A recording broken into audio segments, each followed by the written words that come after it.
Saudara Peggy Setiawan menjalani tes psikologi di Direktorat Reserse Kriminal Umum Polda Jawa Barat hari ini. Sementara kuasa hukum Peggy Setiawan mempertanyakan urgensi pemeriksaan psikologi. Tes psikologi dilakukan berdasarkan surat panggilan terhadap Peggy Setiawan melalui kuasa hukumnya yang diterima pada 6 Juni 2024. Peggy Setiawan bersama tim penyidik tiba di Direskrim Polda Jabar pukul 10.30 waktu Indonesia Barat. Peggy tak banyak bicara ke wartawan karena mengenakan masker hitam. Peggy Setiawan dijadwalkan melakukan tes psikologi 2 hari pada Sabtu dan Minggu.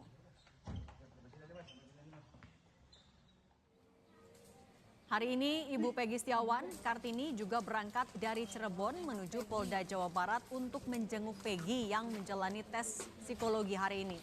Kartini masih meyakini anaknya bukan Peggy alias Peron yang dicari polisi dan terlibat dalam kasus pembunuhan Vina.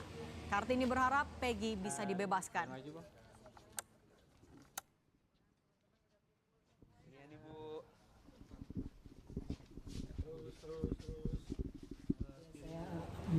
Hanya mau memberi kekuatan kepada Peggy karena dia tidak melakukan kejahatan itu. Peggy harus sabar dan tawakal, itu aja. Ini akan mengikuti prosedur yang ada, Bu? Akan mengikuti prosedur yang ada? Ya, kalau itu diperlukan. Terus bagaimana, Bu, harapannya, Bu, setelah banyak sekali rekan Peggy yang diperiksa dan lain sebagainya? Ya, harapannya sih semoga lekas dibebaskan anak saya karena anak saya tidak bersalah. Sementara kuasa hukum Peggy Setiawan, Sugianti Iriani, menyebut telah melayangkan surat keberatan atas pemeriksaan psikologi kepada Peggy Setiawan. Sugianti berharap agar Polda Jawa Barat tidak mencari celah bila alat bukti kurang dan segera melepaskan Peggy Setiawan karena tidak terlibat dalam pembunuhan Vina dan Eki. Keberatan atas adanya tes psikologi ini, Ibu ingin bertanya kepada Polda Jabar urgensinya dari tes ini apa, dan memang ini adalah merupakan bagian dari penyidikan. Kalau memang tidak ada urgensinya, kenapa harus dilakukan tes? Kalau memang Polda Jabar merasa bukti-bukti untuk menetapkan Peggy sebagai tersangka adalah lemah, ya sudahlah, tolong dengan legowo, dengan ikhlas Peggy dilepaskan karena memang Peggy Setiawan bukanlah Peggy alias Peron. Terkait kasus pembunuhan Vina dan Eki, Komnas HAM telah meminta keterangan 27 orang sebagai tindak lanjut pengaduan dari keluarga Vina dan salah satu terpidana kasus Sakatatal kepada Komnas HAM Mei lalu. 27 orang yang dimintai keterangan meliputi para terpidana, keluarga dan kuasa hukumnya, serta keluarga dan kuasa hukum Vina. Komnas HAM juga meminta keterangan dari Dirkrimum dan Itwasda Polda Jawa Barat.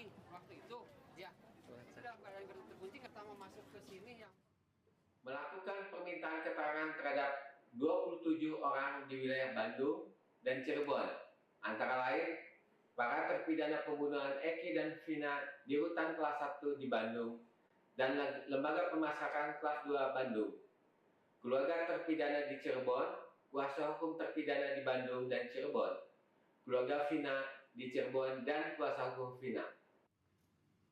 Membuka nomor hotline untuk penanganan kasus Vina di Cirebon.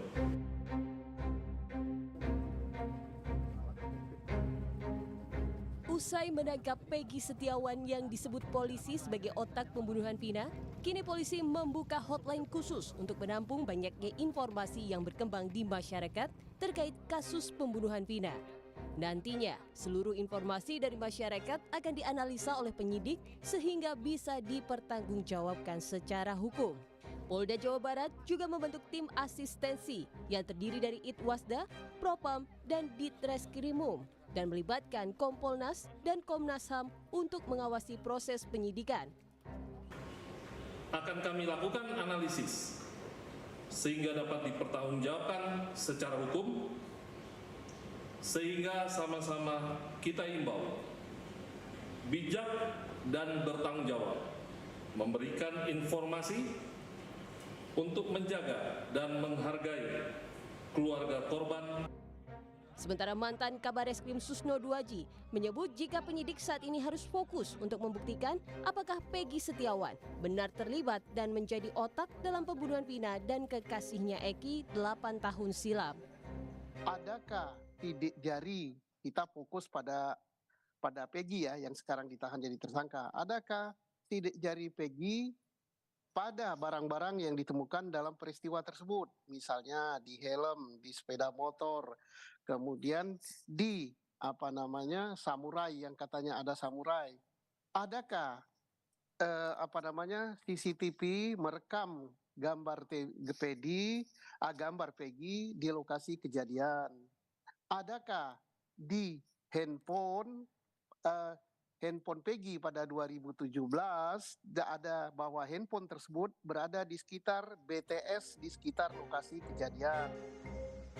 Sementara Kamis malam, sejumlah anggota dari Divisi Propam Mabes Polri didampingi Polda Jawa Barat mendatangi Polres Cirebon Kota diduga untuk memeriksa penyelidikan kasus Vina.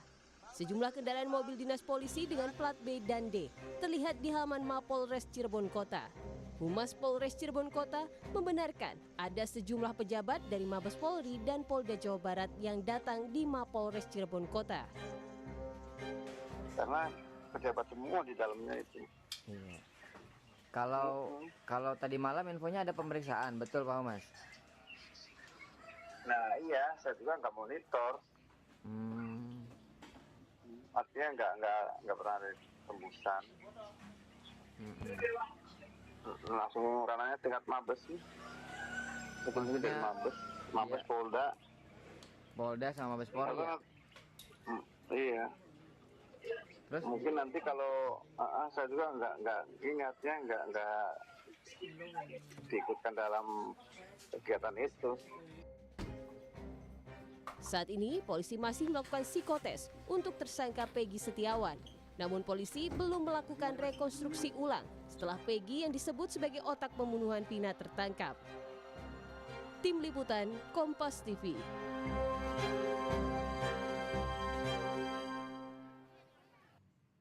Hari ini polisi memeriksa psikologi Peggy Setiawan di tengah keberatan yang diajukan oleh kuasa hukum Peggy Setiawan. Lantas, apakah urgensi dari pemeriksaan psikologi Peggy Setiawan? Apakah ini bisa membuktikan Peggy terlibat pembunuhan Vina atau tidak? Kita bahas dengan sejumlah narasumber yang sudah bergabung bersama kami. Ada kuasa hukum Peggy Setiawan, Tony RM, dan psikolog forensik Reza Indragiri. Selamat sore Mas Tony, Mas Reza. Selamat sore. Oke, Mas Tony, saya mau ke Anda dulu. Mas Tony, tadi kan mendampingi Peggy Setiawan dari pagi. Sudah selesaikah pemeriksaannya? Tadi apa saja yang diperiksa polisi? Mas Tony? Ya. Oke, Mas Tony, tadi mendampingi Peggy Setiawan melakukan pemeriksaan psikologi, apa saja yang diperiksa polisi? Ya, jadi tadi kami, Ibu Yanti juga, beberapa tim penasihat hukum, itu berada di ruangan, ada 3 orang psikolog, kemudian 1 kanit, ya, Pak Kompol Denny. Pertama, memang kami pertanyakan dulu apa urgensinya Peggy Setiawan ini dilakukan pemeriksaan psikologis ya. Nah, kemudian Pak Kanit menjawab bahwa pemeriksaan psikologis Peggy Setiawan ini diperlukan agar jangan sampai salah tangkap. Itu Bu, pada intinya. Jadi ini kan akan diperiksa mengenai kepribadian, mengenai psikologis Peggy Setiawan ya. Ya mungkin saya menerjemahkan begini. Peggy Setiawan itu kan konsisten dengan jawabannya ya dalam BAP karena dia tidak melakukan, dalam BAP pun memang dia tidak melakukan. Bahkan sampai memunculkan saksi-saksi yang bersamanya pada saat di Bandung itu kan dimunculkan, artinya dia tidak melakukan. Kemudian ini mau diuji ya. Apakah jawaban konsisten Peggy Setiawan ini kan, apakah memang benar-benar Peggy Setiawan ini mungkin benar, normal atau bagaimana kan? Nah, atau bisa juga mencari apakah memang ada sifat-sifat psikopat selayaknya seorang pembunuh kan? Nah, mungkin itu lagi dicari. Tetapi pada intinya tadi sepakat ya sebelum kami mengizinkan sepakat bahwa ini bisa saja menguntungkan Peggy Setiawan. Karena nanti yang akan diuji apakah konsisten atau tidak kan.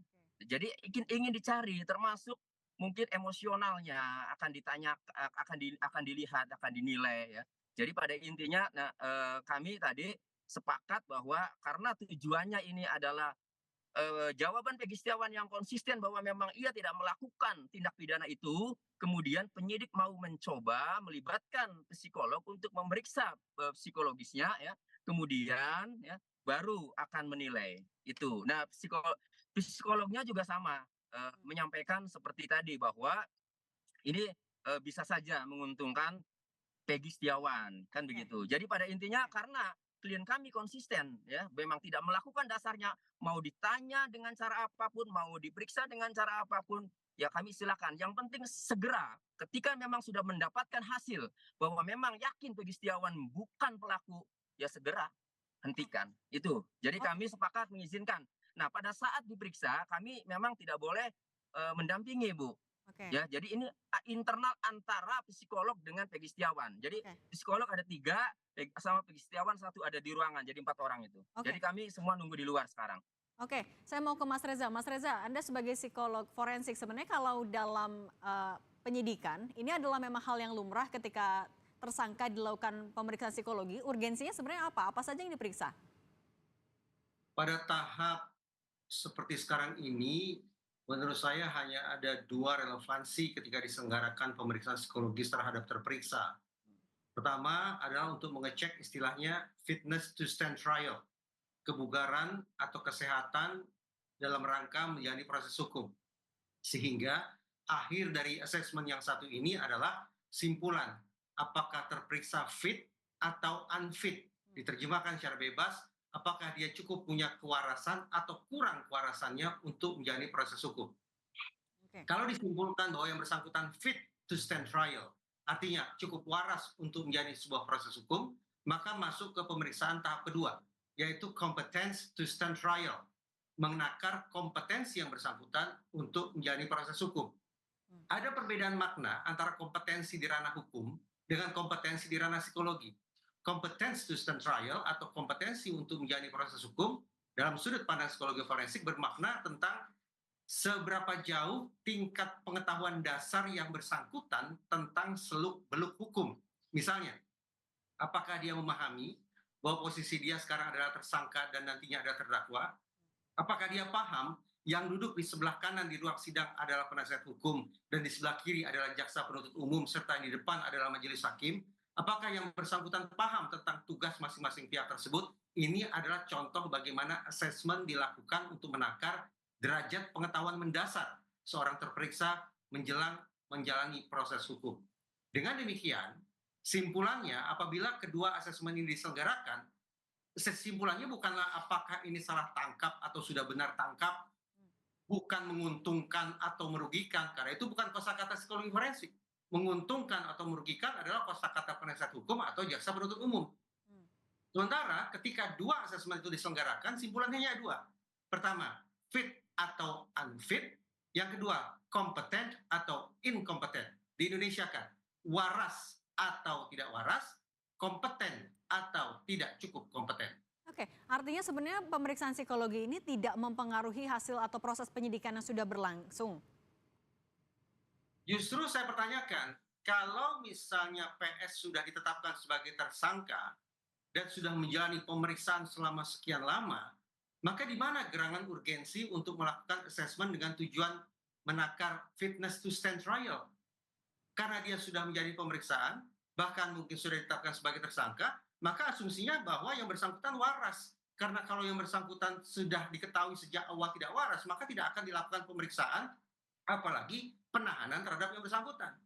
Justru saya tidak tahu kemana gerangan tes psikologi itu akan diselenggarakan terhadap seorang terperiksa, dalam hal ini adalah seorang yang dianggap sebagai orang yang mengotaki bahkan melakukan aksi-aksi pidana yang berinisial PS tersebut.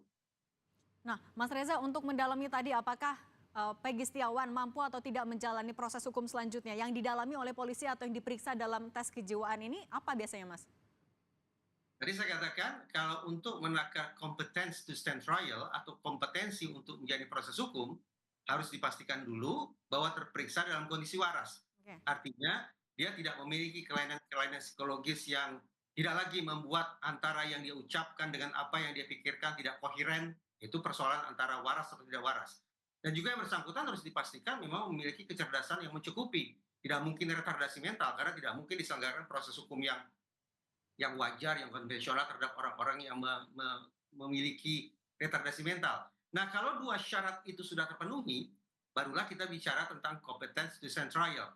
Maka ini ibarat tes pengetahuan umum. Oke. Kalau fitness to stand trial, memang itu bahasa-bahasa psikologi sekali, Oke. bahasa psikiatri. Tapi kalau competence to stand trial adalah menakar sekali lagi derajat pengetahuan umum yang bersangkutan Baik. tentang seluk-beluk hukum. Baik. Oke, saya mau balik lagi ke Mas Tony. Mas Tony, dari jam 10.30 kan tadi Peggy Setiawan sudah tiba di Polda Jawa Barat. Kalau sekarang sudah selesai pemeriksaannya? Belum, Bu. Belum. Jadi tadi disampaikan ada 5 rangkaian pemeriksaan psikologis ini, ya Bu.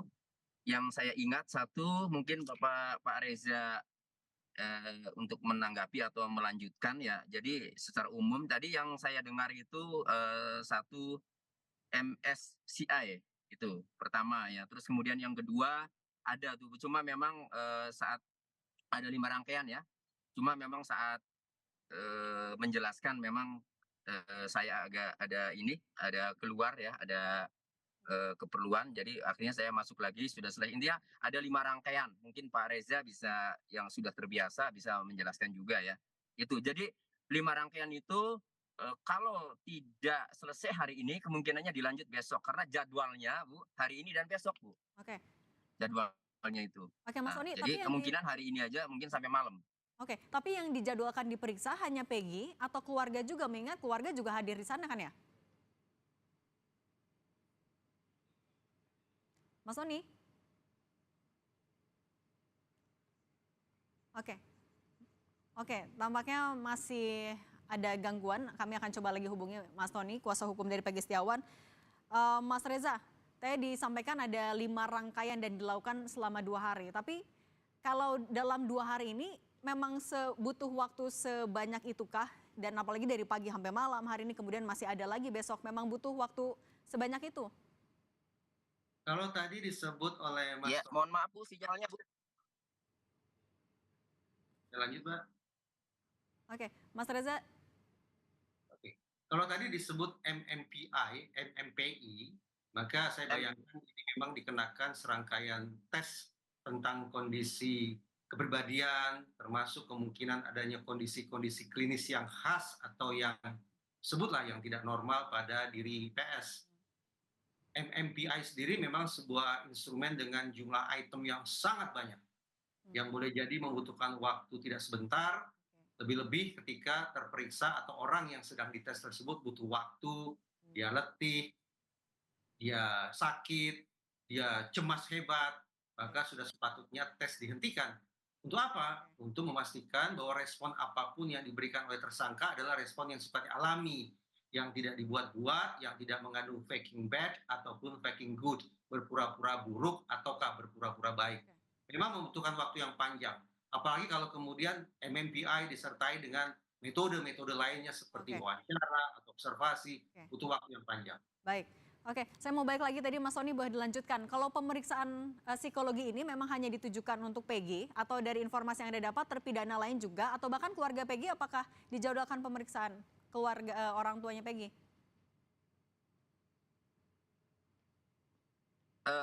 Saya melihat hanya Peggy ya Bu di Polda ini yang dilakukan pemeriksaan psikologis. Nah, kemudian untuk ibunya atau keluarganya, ibu bapaknya sampai hari ini, sampai jam ini belum ada informasi bahwa ibu dan bapaknya ini diperiksa, belum ada informasi. Oke, artinya sejauh ini masih Peggy saja yang. Oke, Mas Tony, Betul. Oke, kalau untuk rekonstruksi saat ini kan juga masih belum dilakukan. Apa sudah ada informasi juga dari Polda Jawa Barat misalnya kelanjutannya seperti apa? Ya, saya juga tadi ketemu dengan Pak Kanit menanyakan rekonstruksi juga karena teman-teman media sering menanyakan dan jawaban Pak Kanit masih sama, dari pimpinan, dari atas belum ada arahan, belum ada perintah untuk melakukan rekonstruksi, Bu. Oke, artinya agenda terdekat selain tes psikologi ini untuk Peggy, apalagi Mas dari polisi?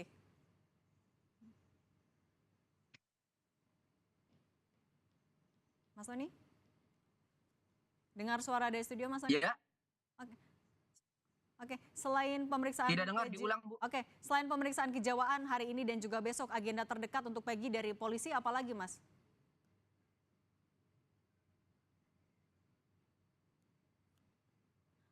Sementara ini baru pemeriksaan psikologis, Bu, yang dilakukan untuk hari ini dan besok. Jadi belum ada jadwal atau informasi rangkaian pemeriksaan apalagi selain psikologis ini belum ada. Jadi sampai hari ini untuk hari ini dan besok itu informasinya memang baru pemeriksaan psikologis terhadap Peggy Setiawan. Oke. Oke, terakhir saya mau balik lagi ke Mas Reza. Mas Reza, dari pemeriksaan psikologi yang dilakukan hari ini dan juga besok akan seberapa berpengaruh artinya dalam kelanjutan proses terkait dengan Peggy Setiawan? Saya ingin memberikan pesan positif bahwa vonis atas diri terdakwa akan ditentukan seberapa jauh perbuatannya itu terbukti atau tidak. Perilakunya itu terbukti atau tidak. Itu artinya jangan sampai terjadi penyalahgunaan terhadap hasil pemeriksaan psikologis. Contohnya, anggaplah bahwa hasil pemeriksaan menunjukkan bahwa seorang terperiksa berkepribadian sangat buruk. Tapi kalau ternyata dia tidak melakukan perbuatan pidana, maka jangan dia divonis bersalah berdasarkan hasil temuan psikologisnya. Demikian pula sebaliknya. Kalau berdasarkan hasil potret psikologis seorang terperiksa diketahui berkepribadian sangat baik, tapi kalau ternyata terbukti dia melakukan perbuatan pidana, maka jatuhlah vonis bersalah. Jadi kita proporsional kembali dalam menyikapi tes psikologi.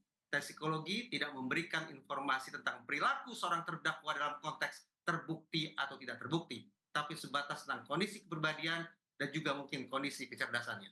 Yang mengingat, vonis hakim tidak ditentukan berdasarkan kepribadian dan kecerdasan, melainkan berdasarkan terbukti atau tidak terbukti perilaku pidananya.